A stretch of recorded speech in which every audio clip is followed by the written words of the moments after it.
حمدا والصلاة والسلام ما لا بد منہ درس نمبر 13۔ آج ہم تیمم کا بیان پڑھیں گے۔ فصل در تیمم، اگر مصلی بر آب قادر نہ باشد بسبب دوری آب یک کروہ 4000 قدم، یا بسبب خوف حدوث بیماری یا درنگ در شفا یا زیادت مرض یا خوف دشمن یا درندہ یا تشنگی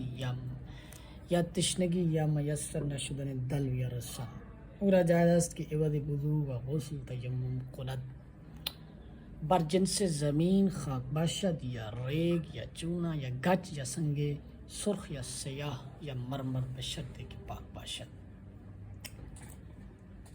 تیمم جو ہے، تیمم اس کو خلیفۃ الوضو کہا جاتا ہے۔ یہ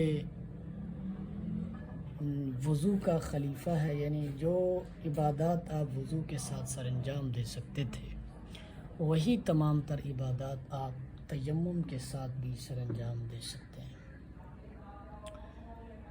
وضو کے اسباب کے نہ پائے جانے کی صورت میں تیمم کیا جاتا ہے، جیسے اصل کے نہ ہونے کی صورت میں خلیفہ کو وہ مقام دیا جاتا ہے۔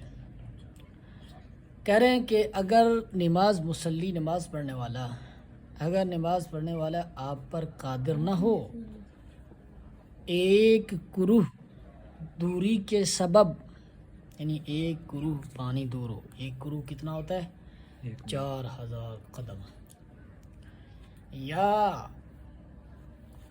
حدوث بیماری کے خوف کے سبب، حدوث کہتے ہیں عدم سے وجود میں آنا، یعنی بیماری کے پیدا ہونے کے خوف کے سبب، بیماری کے پیدا ہونے کے خوف کے سبب، یا درنگ در شفا، یا شفا میں دیر کے سبب، یا زیادت مرض، یا مرض کے زیادہ ہونے کے سبب، یا خوف دشمن، یا دشمن کے خوف کے سبب، یا درندہ کے خوف کے سبب، یا تشنگی یا پیاس کا خوف ہو کہ پانی اتنا ہے اس سے وضو کر لیا تو پیاسا مر جاؤں گا،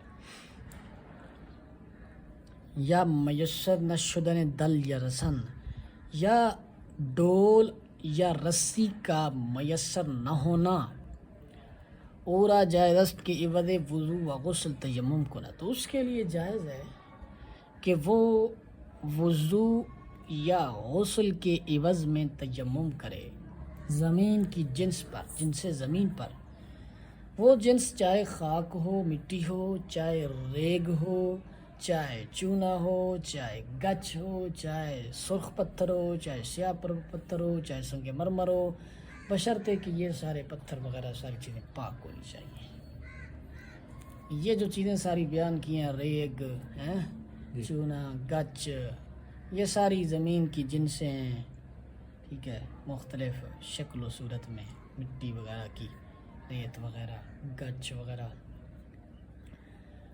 اول نیت تیمم کند و ہر دو دست بر زمین زدہ، یک بار بر تمام روئے بمالد، و باز بر زمین زدہ بر ہر دو دست بآرنج بمالد۔ این سہ چیز در تیمم فرض است۔ تیمم کے 3 فرض بتائے انہوں نے۔ پہلے اول نیت تیمم کرے، پھر دونوں ہاتھوں کو زمین پر مار کر ایک بار تمام چہرے پر ملے، پھر زمین پر مار کر دونوں ہاتھوں کو کوہنیوں سمیت ملے۔ یہ 3 فرض ہیں تیمم کے۔ اگر مقدار ناخن ہم از دست یا روئے باقی ماند کہ دست آنجا نرسیدہ باشد تیمم روا نباشد۔ بس اگر مقدار ناخن بھی ہاتھ سے یا چہرے سے باقی رہ جائے کہ ہاتھ وہاں نہ پہنچا ہو، تیمم جائز نہیں ہوگا۔ پس انگوٹھی کو حرکت دینی چاہیے، باید حرکت دینی چاہیے، وہاں خلال در انگشتاں باید کرد اور انگلیوں میں خلال کرنا چاہیے. یعنی کہ خلاصہ وہی ہے جو انہوں نے بتا دیا ہے کہ چہرے سے اور کوہنیوں سمیت ہاتھوں سے کوئی جگہ ایسی نہ رہے جہاں ہاتھ نہ پھرا. تیمم پیش از وقت نماز جائز است و از یک تیمم چند نماز فرض و نفل خواندن جائز است. تیمم نماز کے وقت سے پہلے کرنا جائز ہے اور ایک تیمم کے ساتھ چند فرض اور نوافل پڑھنا جائز ہے. یعنی کہ ظہر عصر چند نمازیں وہ پڑھ سکتا ہے ایک تیمم کے ساتھ. اگر بر آب قادر شود تیمم باطل گردد. اگر پانی پر قادر ہو جائے گا تو تیمم باطل ہو جائے گا. اگر در عین نماز بر آب قادر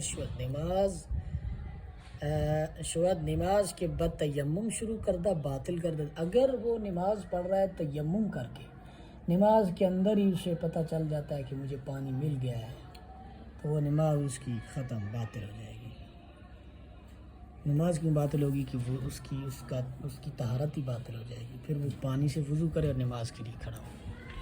اگر بدن مصلی یا پارچہ نجس باشد، اگر نماز پڑھنے والے کا بدن یا اس کا کپڑا نجس ہو جائے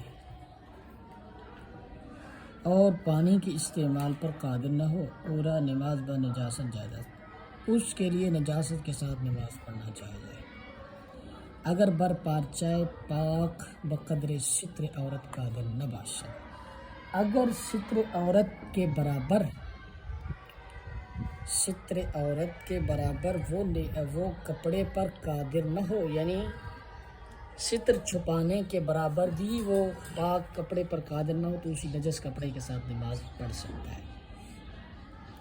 یہ تھا تیمم کا بیان. اس کے بعد کتاب الصلاۃ نماز کا بیان شروع ہوگا. ھذا والمرام.